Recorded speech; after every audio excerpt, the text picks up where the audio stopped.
सुप्रभात भैया बहनों। सरस्वती शिक्षा समिति पाली की ऑनलाइन कक्षाओं में आज अपन कक्षा 9वीं का विषय हिंदी का अध्ययन करेंगे, जिसमें अध्याय संख्या 2 ल्हासा की ओर के पाठ्य प्रश्नोत्तर को हल करने का प्रयास करेंगे, जिसमें अपन पहले प्रश्न से शुरू करते हैं। देखना इनके उत्तर अपन कैसे लिखें, लिखना आपको है। मैं इसको सरल करके समझाने का प्रयास करूंगा। अगर आप लेखन में जैसे आपके आचार्य कहते हैं, जैसे मैं समझाने का प्रयास कर रहा हूं, अगर लेखन आपका वैसे ही रह जाएगा तो ये आने वाले 1 वर्ष या 2 वर्ष बाद में मैं ये गारंटी ले सकता हूं कि कोई भी पुस्तक के प्रश्न जो हैं आप आराम से अपने आप कर सकते हैं। आपको कुछ भी अन्य सामग्री साथ में लेने की जरूरत नहीं रहेगी। मैं पहले प्रश्न की ओर देखता हूँ। थोड़ला के पहले के आखिरी गांव पहुँचने पर लेखक जो हैं भिखमंगे के वेश में होने के बावजूद भी लेखक को ठहरने के लिए उचित स्थान मिला, जबकि वैसे ही वे दूसरी बार वापस 5 वर्ष में आ रहे थे तो वे भद्र वेश में थे। भद्र का मतलब सभ्य वेश में, तो भी उन्हें उचित स्थान क्यों नहीं मिला? तो इसका उत्तर देना है आपको। ऐसी क्या कंडीशन रह गई, ऐसी क्या कारण रह गए कि उनको उचित स्थान उस समय नहीं मिला?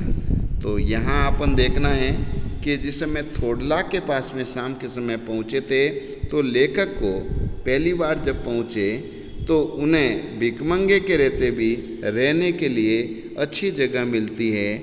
लेकिन इसी रास्ते जैसे वो 5 वर्ष बाद में एक यात्री के वेश में आते हैं, तो उस समय मूल कारण ये रहता है कि समय की स्थिति और मनोवृत्ति का असर हमेशा पड़ता है। तो जिस समय लेखक दूसरी बार वापस आया था तो उस समय शाम का समय था, और शाम के वक्त वहाँ के जो लोग हैं छड़ पीकर कम होश हवास में रहते हैं, इसीलिए उन्होंने लेखक को पहचाने या अतिथि की ओर ध्यान नहीं दिया। इसीलिए उनको जो है बिल्कुल ही एक गरीब झोंपड़े के अंदर रहना पड़ा। बढ़ते हैं आगे। कारण इनका स्पष्ट समझ में आ गया आपको। दूसरा प्रश्न लेते हैं। अगर आपको कोई प्रश्न समझ में ना आए, समझाने का प्रयास कर रहा हूँ, तो आप लोग अपने जो इस YouTube चैनल के माध्यम से जो भी आप वीडियो देखते हैं, एक सब्सक्राइब नहीं किया होगा, सब्सक्राइब कर लेना और लाइक ज़रूर करें। देखें, पूर्ण रूप से देखें। इसे जो है अपना ही एक चैनल का नाम अच्छा होगा कि इनके व्यूवर्स ज़्यादा हैं या इनको लाइक करने वाले अधिक हैं, तो अपने ही इस विद्यावार्ती के चैनल का जो नाम और आगे बढ़ेगा।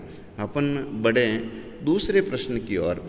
उस समय तिब्बत में हथियार का कानून न रहने के कारण यात्रियों को किस प्रकार का भय बना रहता है? जहाँ हथियार का कानून नहीं रहेगा तो भय आपको कैसा बना रहेगा, समझाओ। कि वहाँ पर चीन में जैसे ल्हासा की ओर जाते समय तिब्बत की यात्रा जो लेकर कर रहा था, वहाँ ये कानून न हथियार का कानून न होने के कारण लाठी की तरह लोग, जैसे अपने लकड़ी और लाठी रखते हैं ना घरों में, वैसे लोग पिस्तौल और बंदूक लेकर फिरते थे। डाकू यदि जान से न मारे तो उनको खुद अपने प्राणों का खतरा रहता था। अर्थात उस समय यात्रा करने वाले यात्रियों को हमेशा उनको मारने का, उनको लूटने का भय रहता था, और लूटने से पहले वे लोग मार देते थे। इसीलिए उनको जो हमेशा मृत्यु का भय बना रहता है। दूसरे प्रश्न का उत्तर हुआ। अपन लेवे तीसरा प्रश्न देखते हैं। लेखक लड़कोर के मार्ग में किस स्थान पर पिछड़ गया? ये लड़कोर है। लड़कोर के मार्ग में अपने साथियों से किस स्थान पर पिछड़ गया? लड़कोर की चढ़ाई बड़ी ऊंची थी। वे अपने साथियों के साथ में घोड़ों पर चढ़ाई कर रहे थे, कुछ 17-18 हज़ार फीट ऊंचाई थी। लेकिन जैसे ही वो उतराई की ओर, नीचे उतराई पर चलने लगे, धीरे धीरे उतराई पर चलना था, तो उतराई और मुश्किल होती है। थोड़ी देर बाद में थोड़ी मुश्किल तो थी, चढ़ाई तो मुश्किल थी, लेकिन उतराई बिल्कुल मुश्किल नहीं थी। लेकिन यहाँ इसका जो घोड़ा कमज़ोर होने के कारण धीरे चलने लगा और मैंने समझा कि चढ़ाई की थकावट के कारण ऐसा करने लग गया होगा।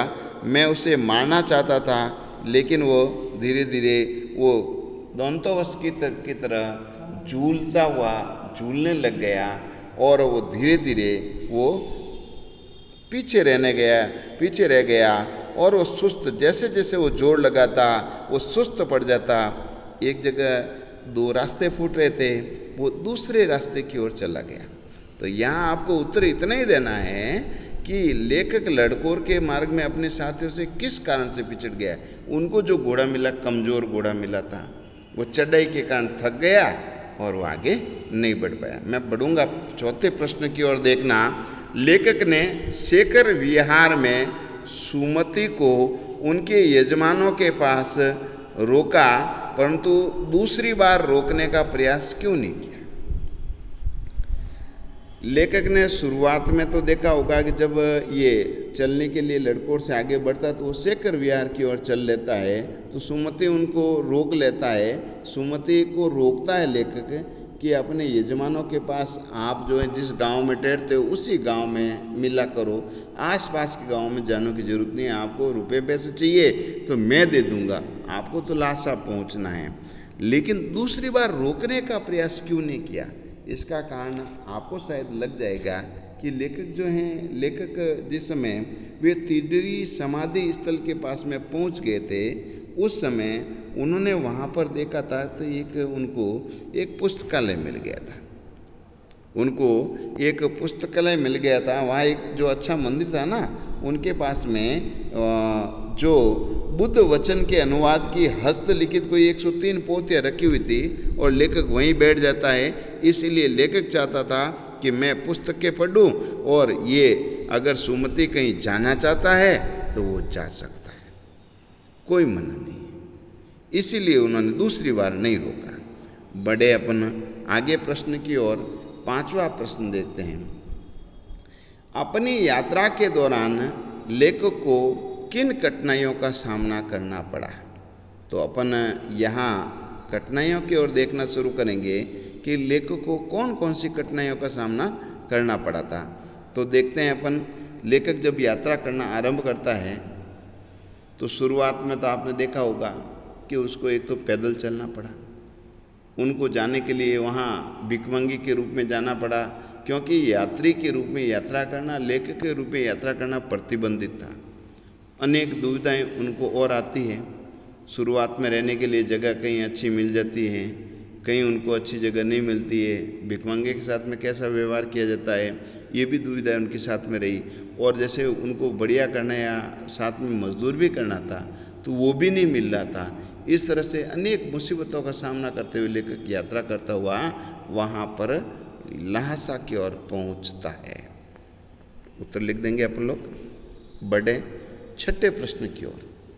मैं उत्तर को समझाने का प्रयास कर रहा हूँ। लेखन आपको अपनी भाषा में करना है। इसमें लेखक को ये दुविधा का, जैसे मैं आरंभ करता हूँ वैसे आरंभ आप करेंगे। प्रस्तुत यात्रा वृत्तांत के आधार पर आप बताइए उस समय का तिब्बती समाज कैसा था। तो तिब्बत का समाज उस समय वास्तव में कैसा था, तो अपन देखेंगे कि तिब्बत के समाज में जो स्थिति का वर्णन इस यात्रा वृत्तांत में हुआ है। सबसे पहले तो आपने देखा होगा कि वहाँ पर जो है जाति पाति का कोई भेदभाव नहीं था। जाति भेदभाव आपको नहीं मिला। और क्या बात मिली, वहाँ स्त्रियों में घूंघट प्रथा नहीं थी। स्त्रियाँ जो हैं उनको जो हैं स्त्रियों में घूंघट प्रथा नहीं थी। आगे बढ़ेंगे। और क्या आपको वहाँ के तिब्बती समाज के बारे में आपको मूल रूप से जानकारी, जाति पाति का बंधन हो गए, स्त्रियों के घूंघट का बात हो गई। और वहाँ के लोग जो हैं संध्या के समय शराब पी लेते हैं। ये भी छड़ पीने की जो बात है आपने देखा होगा। संध्या के समय कम होश हवास में रहता था। ये समाज की बुराई है, लेकिन ये भी स्थिति में आएगा।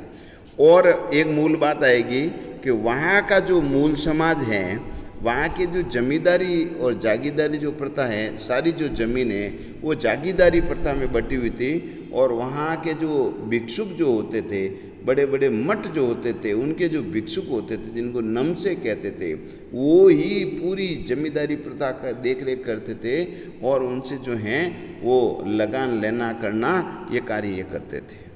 तो ये सामाजिक व्यवस्था हो गई यहाँ की। बढ़े आगे, भौगोलिक तो आपको ध्यान में ही है। बढ़ते 7वें प्रश्न की ओर। मैं अब पुस्तकों के भीतर था, नीचे दिए गए विकल्पों में से कौन सा इस वाक्य का अर्थ बतलाता है? तो 3-4 विकल्प यहाँ लिखे हुए हैं, लेकिन मैं सही विकल्प की और जो गलत विकल्प एक बार चारों पढ़ लेता हूँ। क में लिखा है लेखक पुस्तकें पढ़ने में रम गया। ख, लेखक पुस्तकों की शेल्फ के भीतर चला गया। छोटा ग गणेश वाला, लेखक के चारों ओर पुस्तकें ही थी। बड़ा ग, पुस्तक में लेखक का परिचय और चित्र छपा था। इसमें क जो है राइट रहेगा, सही रहेगा। लेखक पुस्तकें पढ़ने में रम गया। ठीक है, वस्तुनिष्ठ प्रश्न था ये प्रश्न। आगे बढ़ते हैं, प्रश्न संख्या 8। सुमति के यजमान और अन्य परिचित लोग लगभग हर गांव में मिले। इस आधार पर आप सुमति के व्यक्तित्व की किन विशेषताओं का चित्रण करते हैं? भैया बहनों, एक बात ध्यान रखना, जो भी कहानी पढ़ोगे, जो भी यात्रा वृत्तांत पढ़ोगे, कथा पढ़ेंगे, इसमें जो कथा नायक और मुख्य नायक के साथ में सहायक नायक होता है, उनका एक प्रश्न इस पाठ में तय होता है कि चरित्र चित्रण। तो चारित्रिक विशेषताएं एक ही बात है। तो ऐसे प्रश्न जो बड़े प्रश्न होते हैं, इनको आप बिंदु बना के करेंगे तो बहुत अच्छा काम हो जाएगा। तो अपन यहाँ सुमति की चारित्रिक विशेषताएं लगभग इस प्रकार से हैं। वह बहुत ही अच्छा व्यक्ति था और यहाँ पथ प्रदर्शक के रूप में भी कार्य करता था, गाइड के रूप में भी। उनकी विशेषताएं निम्नानुसार से बिंदु लगाएंगे, लिखना शुरू करेंगे। पहला बिंदु, बौद्ध धर्म का अनुयायी और प्रचारक। बौद्ध धर्म का अनुयायी और प्रचारक, ये विशेषता, इसमें आप 2 लाइन लिख देंगे तो आपके प्रश्न का काफ़ी उत्तर हो जाएगा। तीसरा अपन देखते हैं आगे, दूसरी विशेषता मिलनसार, सबसे मिलजुल कर चलने वाला था। आगे वाली विशेषता और देखते हैं, सहज और सरल स्वभाव वाला ईमानदार व्यक्ति। मैंने 3 बिंदु यहाँ बोले, साथ में आप एक एक बिंदु इनके बारे में लिख देना, प्रश्न का उत्तर आपका बनेगा। और इनके बाद में श्रेष्ठ गाइड या कुशल गाइड, कुशल गाइड में लिखेंगे वो चीन की संस्कृति, यहाँ पर लिखना है तिब्बत की जो संस्कृति है, तिब्बत की संस्कृति का जानकार, और साथ में वहाँ की भौगोलिक परिस्थिति और वहाँ की संस्कृति और सभ्यता की पूर्ण जानकारी रखने वाला। और विशेषता अपन आगे बढ़ाना शुरू करते हैं। अभी तक मैंने 5वीं विशेषता मैं बोलता हूँ उसकी, संघर्षशील और मेहनती व्यक्ति था। 5वीं क्या लिखोगे? संघर्षशील और मेहनती व्यक्ति था। तो यहाँ संघर्षशील, संघर्ष का मतलब यात्रा के दौरान कितनी कठिनाइयों का सामना करना पड़ता है पहाड़ी पर चढ़ने में, करने में, तो ये वर्णन कर लेना। बहुत मेहनती और संघर्ष वाला, बढ़िया नहीं मिलता है तो भी वो खुद लेके सामान लेके जाता है। ठीक है, सेवाभावी, सेवाभावी, ठीक है, सेवाभावी मतलब हमेशा जो भी यात्री चलते थे उनकी सेवा करने का कार्य, उनकी भी देखभाल ये करता रहता था। मिलनसार के साथ में हसमुख स्वभाव वाला, कम क्रोधी स्वभाव वाला, क्रोध रहित। एक आध बिंदु और बना देना आप, इसमें एक एक लाइन लिखोगे, आपके प्रश्न का उत्तर बड़ा अच्छा बन जाएगा। मैं बढ़ता हूँ 9वें प्रश्न की ओर, जिसमें अपन देखेंगे 9वें प्रश्न में, हालांकि उस वक्त मेरा बेस ऐसा नहीं था, कुछ भी ख्याल करना चाहिए था कि उक्त कथन के अनुसार आपके आचार व्यवहार के तरीके और वेशभूषा के जो आधार तय होते हैं, क्या आपकी समझ से ये उचित है अथवा अनुचित है। अर्थात ये प्रश्न भैया बहनों आपसे किया जा रहा है कि किसी व्यक्ति का जो है आचार विचार है, उनका व्यवहार जो समझना है ना, उस व्यक्ति का अगर आपको व्यवहार समझना है तो व्यवहार किस प्रकार से होना चाहिए।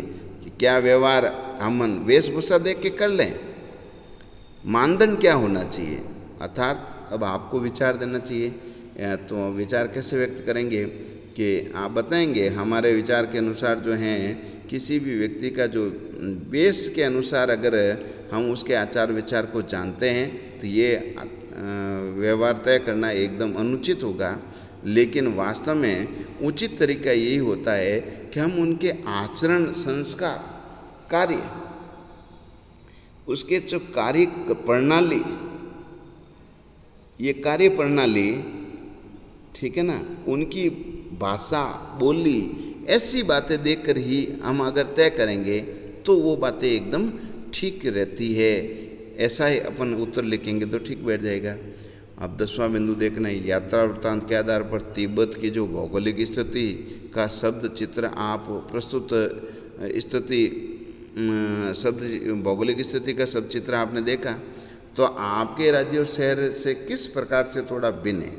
तो वहाँ की स्थिति कैसी थी तो आपने देखा, एक तो पहाड़ी क्षेत्र है, सर्दी अधिक होगी, पहाड़ी हिमालय की पर्वत प्रमलाओं के पास में है तो वहाँ की स्थिति में, भौगोलिक स्थिति में सर्दी अधिक रहती है और वहाँ बर्फ़ जमी हुई है, कोई भी जो वनस्पति नहीं है, सिर्फ काले और नंगे पहाड़ हैं और वहाँ का स्थिति का चित्रण कवि ने किया है। तो अब आपकी स्थिति तो हमारे शहर में, आपका शहर जो है तो उष्ण जलवायु वाला अपन बता सके, राजस्थान पाली जिला जो आता है अपन कहेंगे ये तो एकदम गर्मी वाला क्षेत्र है, उष्ण जलवायु है, यहाँ 8-9 महीने अपने गर्मी रहती है, सर्दी कम ही रहती है। तो उसका वर्णन कि इस समय आपकी हवाएं कैसी रहती है, बादल की स्थिति कैसी रहती है, इनका वर्णन, गर्मी का तापमान कितना रहता है, आप वस्त्र इस गर्मियों में कैसे पहनते हैं, खान पान आपका कैसा रहता है, गर्म वस्तुएँ खाते हैं या ठंडी वस्तुएँ खाते हैं। भाई गर्मी ज़्यादा पड़ोगी तो ये गरम गरम चाय तो नहीं पियोगे ना।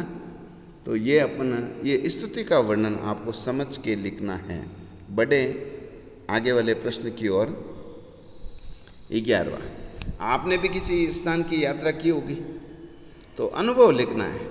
देखो मौका सबको मिलता है तो अपन को प्रयास अगर करेंगे ना, एक पैराग्राफ में 5-7 लाइन लिखेंगे तो 10 लाइन लिखेंगे तो अच्छा प्रयास रहेगा कि आप लोग चाहे पिकनिक पे गए या विद्यालय के भ्रमण में गए, परिवार के साथ में गए तो कैसे कहाँ से जाना तय किया, ये वर्णन लिख देना कि हम लोग जो हैं एक दिन परिवार सहित में हम जैसलमेर तनोट माता जाना जो है हम लोगों ने तय किया, निश्चित दिन हम कार में बैठ कर रवाना हो गए पूरे परिवार सहित में, ये बात आप लिख दोगे।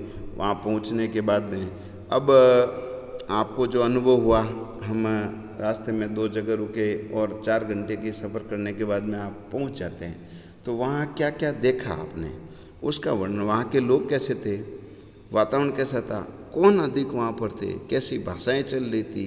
तो ये वर्णन आपको यात्रा वृत्तांत के रूप में आपको लिख के बताना। जैसा लेखक ने लिखा है ना वो अनुभव आप लिखेंगे, एक बार लिखेंगे, कुछ करेंगे तो प्रयास रहेगा।